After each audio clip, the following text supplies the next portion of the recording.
Hello my dear students, जैसा कि हम सब लोगों को पता है कल आपका मैथ का ऐसे 2 है और ITSMB का असेसमेंट सेकंड भी 17 से 20 तारीख के बीच में है मैथ्स का। तो मैं उसी को देखते हुए ऐसे के लिए आपके लिए क्विक रिवीजन लेके आई हूँ। तो अगर आप इसको देखेंगे तो मुझे उम्मीद है ये आपकी बहुत ही हेल्प करेगा असेसमेंट सेकंड में, दोनों में ही, जो स्कूल लेवल पे होने वाला है उसमें भी और जो ITSMB का असेसमेंट सेकंड होगा उसमें भी। तो चलो हम शुरू करते हैं क्वेश्चन को सॉल्व करना। जिस तरह के क्वेश्चन भी वहाँ पे आएंगे। क्वेश्चन नंबर 1, लुढ़कने वाली वस्तुओं पर सही का निशान लगाओ तथा खिसकने वाली वस्तुओं पर सर्कल लगाओ। क्या है, हमें जो चीज़ें लुढ़कती हैं, मतलब जैसे बॉल लुढ़कती है, उन पे तो हमें टिक लगाना है, और जो जिनको हम खिसका सकते हैं उन पे हमें सर्कल करना है। तो आपको बताइए फुटबॉल है, फुटबॉल लुढ़कती है तो हम इस पर क्या लगाएंगे, टिक लगाएंगे। और क्या लुढ़कता है ना, एक बॉल लुढ़कती है तो हम बॉल पे भी क्या लगाएंगे, टिक लगा देंगे। ये आपके ऑब्जर्वेशन पे बेस्ड क्वेश्चन है, इसको हम देख के ही पता लगा सकते हैं क्योंकि ये चीज़ें हमारे आसपास होती है, हम दिन रोज देखते रहते हैं कि क्या होता है। बुक को हम लुढ़का नहीं सकते लेकिन हम बुक को खिसका सकते हैं, तो इसलिए बुक वाले को ब्रैकेट में हम सर्कल बना देंगे। ऐसे ही हम ये सोफा दिया हुआ है उसको भी हम खिसका सकते हैं, तो यहाँ पे भी हम सर्कल बना देंगे। अब आता है क्वेश्चन नंबर 2। क्वेश्चन नंबर 2 हमारा मैचअप है, मिलान कीजिए। जैसे कि यहाँ पे कुछ हमें फिगर्स दी हुई हैं, जैसे ये टिफिन सा दिया हुआ, ये सिलेंड्रिकल शेप है इसकी, बेलन जैसी, ये संदूक जैसी शेप है और ये गेंद जैसी शेप है। तो यहाँ पे कुछ वस्तुओं के नाम दिए, जैसे बोतल, डिब्बा, बेलन, बाल्टी, माचिस, बांसुरी, अनार, तरबूज, गुब्बारा, रबर, पासा, कंचा, अमरूद। अब इनमें से हमें पता है कि कंचे की जो शेप होती है वो बॉल से मैच करती है। इसका मतलब इन तीनों में के साथ जिस जिस वस्तु की शेप मैच कर रही होगी हमें उसके साथ उसको मैच करना है। चलो तो हम यहाँ से स्टार्ट करते हैं। अमरूद, अमरूद की शेप कैसी होती है, बॉल जैसी होती है। पासा, पासा आपने देखा होगा, आप जब लूडो खेलते हैं तो उसमें जो हम यूज करते हैं डाइस, वो पासा होता है जिसमें काली बिंदियाँ होती हैं, तो उसकी शेप कैसी होती है, संदूक जैसी होती है। रबर, रबर इरेजर जो हम इरेज करने में काम लेते हैं उसकी फिगर संदूक जैसी होती है। गुब्बारा, बलून, बलून की शेप कैसी होती है, लगभग बॉल जैसी होती है बलून की शेप। तरबूज, वाटरमेलन की शेप भी बॉल जैसी होती है। अनार, पोमीग्रेनेट की, इसकी भी शेप बॉल जैसी होती है। बांसुरी जो हम बजाते हैं फ्लूट, उसकी शेप कैसी होती है, इसकी सिलेंड्रिकल होती है। मैच बॉक्स, माचिस की शेप कैसी होती है, संदूक जैसी, तो इससे मैच कर देंगे। बाल्टी की शेप कैसी होती है, बकेट जो होती है उसकी भी सिलेंड्रिकल होती है, तो इससे कर देंगे। बेलन, बेलन की बेलन जैसी होती है, वही तो बेलन उसमें ऑलरेडी लिखा हुआ है तो इससे मैच कर देंगे। डब्बे, डब्बे की शेप हमेशा संदूक जैसी होती है, इससे मैच कर देंगे। और बोतल, बोतल की सिलेंडर जैसी होती है तो इससे मैच कर देंगे। इस तरह से हमको यहाँ पे फिगर्स का पता लगाना है कि कौन सी फिगर किस फिगर के जैसे मैच करती है। आपकी जो वो है ना शेप्स, उससे रिलेटेड क्वेश्चन है कि आपको शेप्स की कितनी नॉलेज है। इसके बाद आते हैं हम क्वेश्चन नंबर 3। सबसे छोटी संख्या पर गोला व सबसे बड़ी संख्या पर सही का निशान लगाइए। यानी कि जो हमारी स्मॉलेस्ट डिजिट है उसको सर्कल करना है और जो हमारी बिगेस्ट डिजिट है उस पर हमें टिक करना है। जैसे इसमें दिया हुआ है 8, 3, 5, इनमें सबसे स्मॉलेस्ट जो डिजिट है 3 है तो 3 को सर्कल किया गया है और बिगेस्ट हमारी 8 है तो 8 को टिक किया गया है।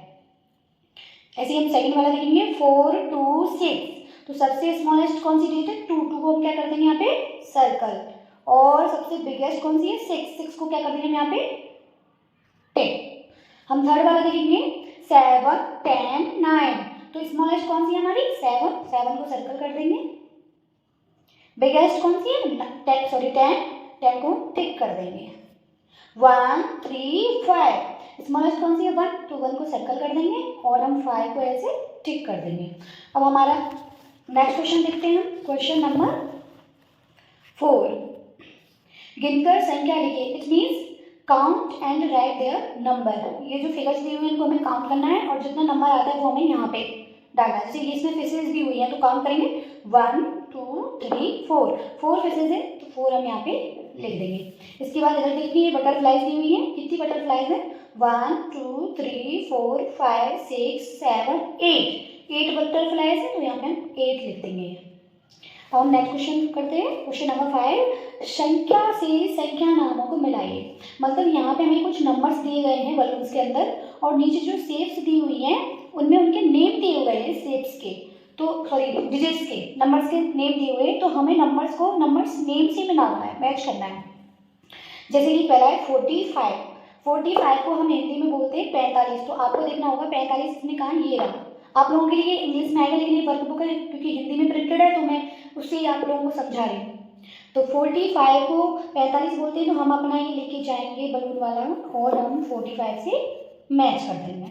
सेकंड हमारा डिजिट है 52। 52 को बोलते हैं हम 52।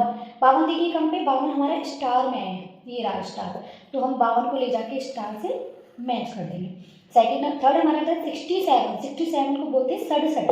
67 का 67 हमारा पेंटागन में दिया हुआ है, ये रहा, हम यहाँ पे इससे मैच कर देंगे।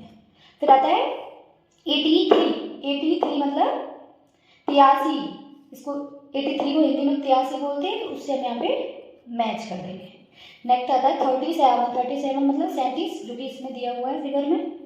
नेक्स्ट 29। 29 को बोलते हैं 29, ये आ गया। और उसके बाद है 79। 79 को क्या बोलेंगे हम, 79 को यहाँ पे है ही नहीं, हाँ है, सॉरी, ये रहा 79 बोलते हैं, इससे मैच कर देंगे। तो हमारा हो गया क्वेश्चन नंबर 5। अब हम आते हैं क्वेश्चन नंबर 6 पे। ठीक बाद या ठीक पहले की संख्या, ये it means just after and just before number.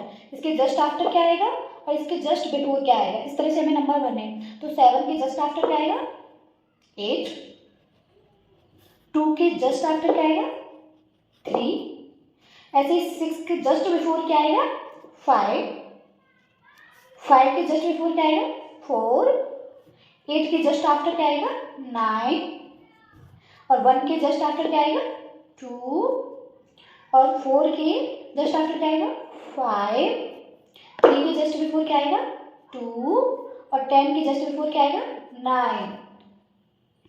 Next, दी गई संख्याओं, क्वेश्चन नंबर 7 है, दी गई संख्याओं को घटते क्रम में बॉक्स में लिखिए।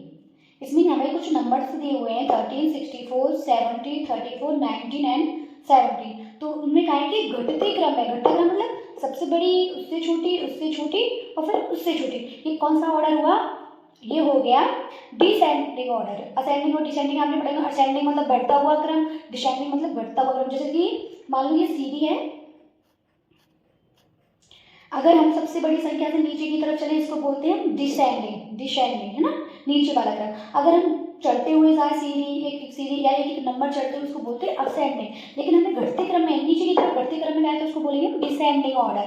तो इसके लिए हम सबसे पहले क्या करेंगे, सबसे पहले सबसे बड़ी लिख दिए, देखो क्या है 70 है इसमें सबसे बड़ी। अब 70 के नीचे फिर हम आएंगे तो क्या आएगी हमारी 64। 64 के बाद में क्या आएगा हमारा 30, और 34, 19 में 34, 34 के आफ्टर क्या आएगा 19, यस 19, देन 30। तो इस तरह से हमें ये डिसेंडिंग ऑर्डर में लिखनी है। अब आते हैं अपने नेक्स्ट में, क्वेश्चन नंबर 8। 4 दहाई और 6 इकाई से बनने वाली संख्या को शब्दों में लिखिए। 4 दहाई और 6 इकाई, मैंने आप लोगों को पहले भी बताया था क्लास में, कैसे हम कोई भी संख्या हो, जैसे ये मान लो कोई भी डिजिट है 1 2 3 4, तो कैसे बोलते हैं, पहला वंस होता है, दूसरा यहाँ पे लिख दीजिए वैसे वंस, फिर टेंस, फिर 100, फिर 1000। लेकिन यहाँ पे हमसे किसके बारे में पूछा है, सिर्फ वंस और टेंस, हमें 2 डिजिट ही लेनी है बस। तो इसमें कहा गया वंस कितना है 6 वंस, 6 वंस, और टेंस कितना है 4। तो हमें पता है टेंस कैसे, 10 का मल्टीप्लाई अगर हम 40 करेंगे तो 40 आ जाएगा। 40 + 6 क्या बन गया हमारा 46। इतना तो मैं सिर्फ आपको समझाने के लिए बता रही हूँ, लेकिन पूछा क्या है इसमें कि उसको हमें शब्दों में लिखना है। उसका कैसे लिखेंगे हम इसको, इसका सीधा आंसर ये आएगा 40 FOURTYSIX, ये है आंसर। ये मैंने आपको समझाने के लिए दिया था। सेकंड, 2 अंकों की सबसे बड़ी संख्या का विस्तारित रूप लिखिए। इसमें 2 चीजें हैं, एक तो 2 अंकों की सबसे बड़ी संख्या पता करनी है हमें, और फिर उसको पता करने के बाद में उसकी विस्तारित रूप। अब 2 अंक, इसका मतलब ये है 2 digit biggest number, 2 digit biggest number, और विस्तारित रूप मतलब एक्सपेंडेड फॉर्म। पहले तो हमें 2 डिजिट बिगेस्ट नंबर पता करना है, कितने डिजिट का 1 2 डिजिट का। मैंने बताया जब हम बिगेस्ट नंबर बताते हैं तो हम उतने ही 9 ले लेते हैं, तो 1 9 और 2 9। अगर ये 3 होता तो 3 9 4 डिजिट की होती तो 4 9। सबसे बिगेस्ट संख्या बन गई हमारी 99। अब हमें इसकी एक्सपेंडेड फॉर्म लिखनी है, तो हमें बताइए अगर हम यहाँ से करें वंस टेंस, ठीक है, एक्सपेंडेड फॉर्म लिखेंगे हम इसकी, तो ये वाला अगर हम 9 यहाँ पे रखेंगे तो टेंस है तो इसमें 0 लगा देंगे, प्लस एंड में वंस की जगह हमारे क्या है 9। ये हमारी इसकी एक्सपेंडेड फॉर्म होगी। अब हम चलते हैं क्वेश्चन नंबर 9 पे। जोड़ कर लिखिए, यानी कि इसमें हमें ऐड करना है 1 + 7। 1 + 7, इसको हम ऐसे भी कर सकते हैं, 1 में 7 जोड़ने की बजाय हम 7 में 1 जोड़ दें, 7 से आगे 1 एक और जोड़ेंगे, बोलेंगे तो कितना आएगा 8। 4 + 5, 4 and 5 कितने होंगे 9। 6 + 6 कितने होंगे 6 + 6 12। 8 + 3 कितने होंगे, आप वैसे भी अगर आपको ऐसे डायरेक्ट करने की प्रॉब्लम आती है या तो आप फिंगर पे काउंट कर लो, ऐसे कितना है हमें 8 से आगे 3 और काउंट कर लो 1 2 3, तो 8 से आगे बोलेंगे 9 10 11। या फिर दूसरा तरीका कौन सा है, आपको ऐसे फिंगर पे भी करना नहीं आ रहा है तो आप 8 स्टिक बनाएंगे 1 2 3 4 5 6 7 8, फिर 3 स्टिक और बनाएंगे 1 2 3। अब इनको एक साथ काउंट करेंगे 1 2 3 4 5 6 7 8 9 10 11, फिर भी हमारा 11 आ रहा है। ऐसे 9 + 4, 9 + 4 कितना होगा, 9 से आगे 4 और काउंट करो फिंगर पे, 10 11 12 13 30। 7 + 4 11, 6 + 7 13, 4 + 3 7, 2 + 9 11। अब आता है हमारा क्वेश्चन नंबर 10। ये बहुत ही अच्छा क्वेश्चन है, इंपॉर्टेंट भी है। इसमें क्या है, दोनों तरफ से ये हमें सॉल्व करने और फिर दोनों तरफ से एक डिजिट दो क्वेश्चन की आंसर होगी, तो हमें इधर से इधर से दोनों तरफ से इसको मैच करना है। जैसे हम करेंगे 3 + 2 कितना हो गया 5, तो हम इसको 5 से मैच करेंगे। 9 - 1 कितना हो गया 8, 8 से मैच करेंगे। 2 + 2 कितना हो गया 4, 4 से मैच करेंगे। 1 - 1 कितना हो गया, 1 में से 1 गया तो 0। 7 - 1 कितना बचा 6। 4 + 3 कितना हो गया 7, हो गया मैच। अब ऐसे सेम इधर से भी करेंगे। 9 - 4 कितना हो गया 5, 5 मैच करेंगे। 4 - 0, जब 0 किसी भी संख्या में से माइनस करते हैं कोई फर्क नहीं पड़ता है, तो 4 ही बचेगा। 4 4 + 4 8, 0 + 0 0, 9 - 2 7, 4 + 2 6, इस तरह से मैच करेंगे। अब हम आते हैं नेक्स्ट क्वेश्चन।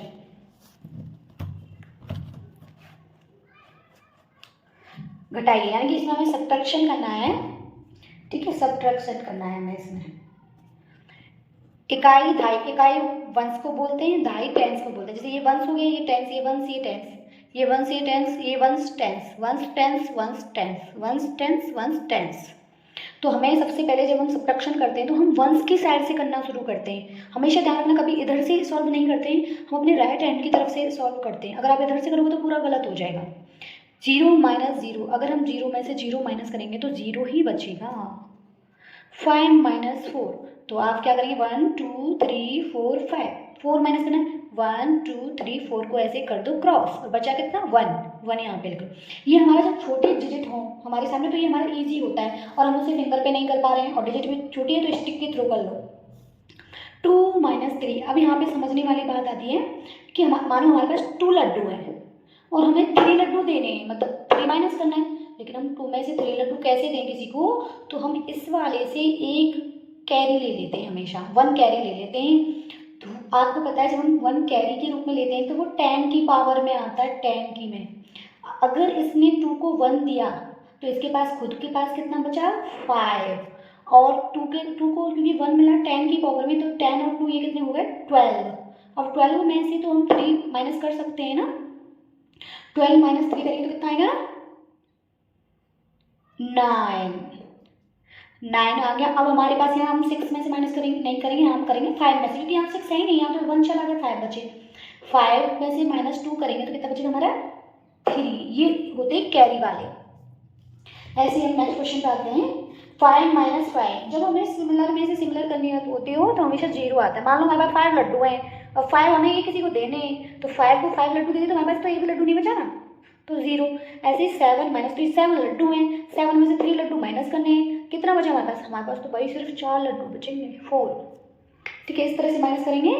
ऐसे ये 7 - 2 कितना होगा 5, और 9 - 2 कितना होगा 7।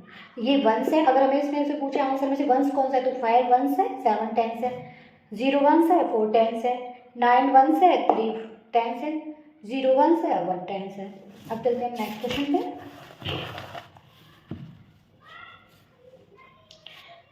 गुणा कीजिए, आपका ये वाला क्वेश्चन RKSMD का जो असेसमेंट फर्स्ट हुआ था उसमें भी सेम क्वेश्चन आए थे, तो इसका मतलब अब भी आने के चांसेस हैं, क्योंकि मिड लाइन जो असेसमेंट है उसमें भी आपकी वर्कबुक में दिया हुआ है। मल्टीप्लिकेशन फॉर्म समझाइए हमें एडिंग प्रोसेस के थ्रू, जैसे कि हम 3 + 3 + 3, अगर हम 3 को 3 टाइम ऐड करें तो कितना आएगा, 3 और 3 6 और 3 9। ऐसे ही अब हमको यहाँ मल्टीप्लिकेशन फॉर्म में लिखना है इसी चीज़ को, तो कौन सी डिजिट है पहले तो वो लिख लेंगे 3, और उस डिजिट को कितनी बार एडिंग प्रोसेस में रिपीट किया गया है, कितनी बार ऐड किया गया है इसको 1 2 3, तो उसका मल्टीप्लाई उतने ही नंबर से कर देंगे। 3 को जब मल्टीप्लाई 3 से करेंगे तो 3 इसका मतलब है कि 3 का टेबल 3 बार, 3 बन जाए 3, 3 2 जा 6, 3 3 जा 9, तो यहाँ पे हम लिख देंगे 9। ऐसे ही इसको हम पूरी तरह से करने के लिए हमें दिया हुआ है 5 + 5 + 5 + 5 कितना हो गया 20। अब हमें यहाँ पर इसको मल्टीप्लिकेशन फॉर्म में सॉल्व कैसे करें, पहले तो देखो डिजिट कौन सी है यहाँ पे 5। अब ये डिजिट को कितनी बार एडिंग प्रोसेस में रिपीट किया गया है 1 2 3 4 टाइम रिपीट किया गया है, तो यहाँ मल्टीप्लाई बाई 4 कर देंगे। जब हम 5 का मल्टीप्लाई 4 से करेंगे तो कितना आएगा 5 4 जा 20, सिमिलर आंसर। इसका मतलब क्या हुआ कि जो हमारी मल्टीप्लिकेशन होती है वो हमारी एडिंग प्रोसेस का ही शॉर्ट रूप होती है, ठीक है। नेक्स्ट क्वेश्चन, दी गई आकृतियों के 3 3 के कितने समूह बन सकते हैं, यानी कि हमें इसमें ग्रुपिंग करनी है कि जिसमें हमें बॉल दी हुई है तो इन बॉलों के हमें 3 3 के ग्रुप्स बनाने हैं।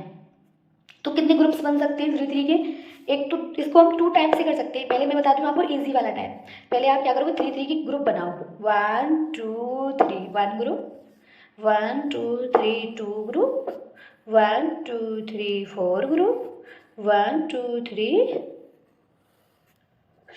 ग्रुप 4 ग्रुप 4 ग्रुप 3 3 के 4 ग्रुप, यहाँ पे लिख देंगे हम 4, यहाँ इंग्लिश में लिख देंगे 4।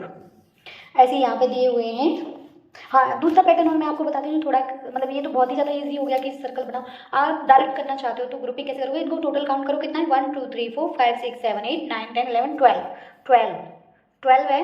अब हमें कितने के ग्रुप्स बनाने हैं, यहाँ पे डिजिट देखो 3 के बनाने, तो हम क्या करेंगे 12 को डिवाइड कर देंगे हम 3 से, 3 4 जा 12, कुछ नहीं बचा, तो इसका मतलब हमारे 4 ग्रुप्स बनेंगे। तो ये भी आंसर आपको दोनों में से जो भी प्रोसेस सुटेबल लगती है अपने लिए आप वो यूज़ कर सकते हैं, या तो डिवीजन मेथड या फिर ग्रुपिंग करके। ऐसे नेक्स्ट क्वेश्चन है स्टार्स वाला, नीचे दी गई गेंदों के दो के, सॉरी यहाँ पे गेंद गलती से लिख गया है, यहाँ पे स्टार्स होना चाहिए था। नीचे दिए गए स्टार्स के दो के कितने समूह, मतलब ग्रुपिंग करनी है 2 2 की। तो पहला मेथड तो वही है 1 और 2 का एक ग्रुप, 1 2 का एक ग्रुप, ये 2 का एक ग्रुप, ये एक ग्रुप, ये एक ग्रुप और ये एक ग्रुप। कितने ग्रुप्स हो गए 1 2 3 4 5 6 7, 1 2 3 4 5 6 ग्रुप हो गए। और दूसरा मेथड कौन सा था 1 2 3 4 5 6 7 8 9 10 11 12 को डिवाइड करो, कितने के ग्रुप बनाने यहाँ पे देखो जाके 2 2 के, तो 2 से डिवाइड करो 2 6 जो 12, तो यहाँ पे भी हमारा 6 आंसर आया है, तो यहाँ पे हम लिख देंगे यहाँ पे 6। अब आता है हमारा नेक्स्ट आता है वेट। हमें वेट की नॉलेज कितनी है इसकी बेसिक नॉलेज लेने के लिए हमारा ये क्वेश्चन है। हल्की से भारी वस्तु के क्रम में लिखे, यानी कि हमें जो हैवी है, सॉरी पहले हमें लाइट जो चीज़ें, ये जो 3 हमें थिंग्स दी हुई हैं बुक चॉक एंड डस्टर, तो हल्की से भारी मतलब सबसे पहले हमें सबसे ज़्यादा जो लाइट है उसको लिखना है, फिर उसके बाद उससे जो हैवी है उसको लिखना है, फिर जो सबसे हैवी है उसको सबसे लास्ट में। तो सबसे लाइट क्या हो सकती है हमें पता है, बुक भी हम देखते हैं, चॉक और डस्टर, सबसे लाइट तो हमारी चॉक हो सकती है CHAK के चॉक। फिर उससे भारी हमारी क्या हो सकती है डस्टर हो सकता है और उसके बाद हमारी क्या आएगी बुक। तो आप लोगों को एक चीज़ का बहुत ध्यान देना है आपको कि हमें ऑर्डर कौन सा पूछा हुआ है, हल्की से भारी का पूछा हुआ है, यानी कि लाइट टू हैवी, ये दो बहुत ध्यान रखना, लाइट टू हैवी यानी कि हल्की से भारी, हल्की उससे भारी उससे भारी, या फिर हमसे कहीं उल्टा पूछ ले हैवी टू लाइट मतलब भारी से हल्की। तो हमें कैसे लिखना होता है, सबसे पहले हम बुक लिखते हैं, फिर डस्टर लिखते हैं, फिर चॉक लिखते हैं। तो क्वेश्चन करते टाइम आप क्वेश्चन को ध्यान से पढ़ें कि हमें कौन सा ऑर्डर इसमें पूछा गया है। अब आते हैं हम क्वेश्चन नंबर 16। जोड़कर लिखिए और मिलान कीजिए। इसमें हमारे मनी है, मनी जो चैप्टर था क्लास में हमने किया नहीं था, उसको हमें जोड़ना है और फिर हमें लिखना है, ठीक है। जैसे कि यहाँ पे कितना है ये आप देखते ही पता चल जाएगा भाई ये तो 10 रुपीज़ का नोट है और ये 5 रुपीज़ का नोट है। 10 और 5 15, ठीक है। अब हमें 15 में कौन सी चीज़ आ रही है? बॉल तो 25 रुपीज़ की आ रही है, टॉय कार हमारी 55 रुपीज़ की आ रही है, लेकिन आइसक्रीम हमको 50 रुपये में मिल रही है, तो हम इसको इससे मैच कर देंगे। नेक्स्ट हम अगर मनी को ऐड करेंगे, 10 रुपीज़ का नोट है, फिर से हमारे पास 10 रुपीज़ का नोट है, फिर 5 का। अब पापा जी आपको 10 और 5 रुपीज़ दें तो आपके पास कितने रुपीज़ में? 10 और 10 20 और 5 कितना हो गया? रुपीज़ 25। हम भी ऐसे ही सर्कल कर देंगे। और 25 का क्या आ रहा है हमारा? बॉल, तो हम इसको बॉल से मैच कर देंगे। नेक्स्ट, और भाई ये तो बहुत सारे पैसे हैं, 50 रुपीज़ मिल गए पापा जी से, प्लस 5 रुपीज़। 50 और 5 कितने रुपीज़ हो गए हम लोगों के पास? 55 रुपीज़। यहाँ पर रुपीज़ भी लिखना है। 55 की क्या आ जाएगी हमारी? Toy car. इस तरह से कर देंगे। अब आते हैं नेक्स्ट क्वेश्चन पे। राहुल 50 रुपीज़ लेकर बाजार गया। उसने 15 रुपये की मिठाई और 10 रुपये का पेन खरीदा। बताओ राहुल के पास कितने रुपये शेष। जब हमसे हमारे क्वेश्चन में शेष या रिमेनिंग आता है, रेस्ट आता है, तो हमेशा हमको पता होना चाहिए हम उसमें सब्ट्रैक्शन होता है क्वेश्चन में। तो राहुल की जगह आप खुद को ऐसे क्वेश्चन में लैंग्वेज वाले हुआ करें तो आप खुद को इमेजिन क्या करो कि आप बाजार गए और आपके पास कितने रुपीज़ थे? 50 रुपीज़ थे भाई आपके पास। उनमें से आपने 15 रुपये की खाई मिठाई, तो 50 में से 15 माइनस हो गए ना, कितने बचे फिर आपके पास? और मिठाई और फिर 10 रुपये का पेन और खरीदा भाई, और 15 और 10 इतने रुपये तो तुमने इसका मिठाई खा ली, इसका पेन खरीद लिया। तो बताओ आपके पास कितने रुपये और बचे? तो आपको पता है 15 की तो मैंने मिठाई खाई, 10 का मैंने पेन खरीदा, तो यानी कि 25 रुपीज़ का तो मैंने सामान ही ले लिया। अब आपके पास थे 50 में से आप 25 माइनस करोगे, क्या बचेगा? 0 में से 5 हो नहीं सकता, तो ये 1 वो ले लेगा कैरी, 10 हो गया, और इसके पास 4 बच गया क्योंकि इसने इसको कैरी दे दिया। 10 में से 5 गया तो 5, इसके पास 4 था, 4 में से 2 गया तो 2, 25। ठीक है। अगर आपको शॉर्ट फॉर्म में लिखना है तो लैंग्वेज के साथ लिखना चाहते हो तो ऐसे लिखोगे, राहुल हैव रुपीज़ कितने? 50। ही स्पेंट, उसने कितने खर्च कर दिए? 15 + 10 = 25। रिमेनिंग रुपीज़, उसके बाद जो रेस्ट, रिमेनिंग लिख लो, रेस्ट लिख दो, कुछ भी, कितने बचे? 50 - 25 = 25 रुपीज़। ये आपका हो गया आंसर। इस तरह से लैंग्वेज के साथ भी कर सकते हो। नेक्स्ट, पैटर्न को पूरा करने वाली आकृति पर घेरा लगे। यहाँ आपको एक पैटर्न दिया हुआ है, उसमें एक ब्लैंक शेप छोड़ी हुई है। अब इस पैटर्न को पूरा करने के लिए हमें इन तीनों में से कोई एक शेप चूज करनी है जो कि इस पैटर्न को सही बनाए। ऐसे टाइम पे आप क्या करें? ऐसे टाइम पे आप शेप्स को ध्यान से देखें और ये देखें कि सेम शेप किस जगह पे रिपीट हो रही है। देखो, सर्कल ट्रायंगल अलग शेप, अगर फिर सर्कल, यानी कि सेम शेप यहाँ पे रिपीट हुई है, तो आप क्या करें, जहाँ पे सेम शेप दोबारा रिपीट हो उससे पहले की जो शेप से उसको अंडरलाइन कर लें और देखें कि हमारा वो कैसा बना है, सर्कल ट्रायंगल, और यहाँ पे फिर इसी को दोहराना है। पैटर्न में जो रिपीटिशन होता है वो सेम फिगर्स या सेम डिजिट का होता है, तो फिर क्या आएगा हमारा? सर्कल ट्रायंगल, सर्कल, देखो सर्कल के बाद क्या है? सर्कल ट्रायंगल, वही बन गया ना, सर्कल ट्रायंगल, सर्कल ट्रायंगल। तो कौन सी शेप पूरा कर रही है हमारी? सर्कल, ये वाली शेप, घेरा, पैटर्न को पूरा करने वाली आकृति पर घेरा, तो हम इसको क्या कर देंगे? सर्कल कर देंगे। नेक्स्ट क्वेश्चन, दिए गए पैटर्न को आगे बढ़ाइए। अब ये हमारा नंबर वाला पैटर्न आ गया है। अगर ऐसा पैटर्न दिया हो, या तो इसमें ऐड होता है, या सब्ट्रैक्शन होता है, या मल्टीप्लिकेशन भी हो सकता है, या फिर इसमें डिवीजन मेथड भी हो सकता है। तो हमें वो मेथड पहले हम ऐड देखेंगे कि कहीं ऐड नहीं हो रहा, फिर देखेंगे हम ऐड से नहीं हमारा पैटर्न बन रहा, फिर देखेंगे हम सब्ट्रैक्शन तो नहीं हो रहा। जब ऐड से नहीं बन रहा, सब्ट्रैक्शन से नहीं बन रहा, फिर मल्टीप्लाई करके देखेंगे, मल्टीप्लाई से भी नहीं बन रहा तो फिर डिवीजन। इन चारों में से कोई ना कोई मेथड तो हमारे इन जो नंबर वाले होते हैं पैटर्न, उनके लिए मिल जाएगा। चलो हम पहले इसमें ऐड वाला करके देखते हैं। 43 और 45 47, देखते ही पता चल रहा है इसमें ऐड वाला है, क्योंकि 43 में हम +2 करेंगे तो हमें 45 मिल जाएगा, 45 में हम +2 करेंगे तो 47, तो हमें पता चल गया +2 करना है। तो ये चीज़ हमें रिपीट करनी है। 47 में +2 करेंगे तो 49, 49 में +2 करेंगे तो 51, 51 में +2 करेंगे तो हम 53। ये हमारा पैटर्न हो गया। तो बच्चों ये मैंने आप लोगों को क्विक रिवीजन दिया था आपके वो ऐसे 2 के लिए, RK SMV वाले ऐसे 2 और जो स्कूल लेवल पे अब जो चल रहे हैं उन ऐसे 2 के लिए। तो आई होप आप लोगों को ये बहुत ही काम आएगा और आप लोगों को क्या करना है, सिमिलर क्वेश्चंस की ही तैयारी करनी है ऐसे। और अब कोशिश करिए आप पेरेंट्स की हेल्प से ऐसे 2-4 क्वेश्चन लो और उसको फिक्स टाइम में करने की कोशिश करो ताकि आपकी ना फ्रीक्वेंसी भी बढ़ जाए। ठीक है, अगर आपको ये वीडियो पसंद आया तो इसको लाइक करेंगे, चैनल को सब्सक्राइब करेंगे और शेयर भी करेंगे। Bye bye to all.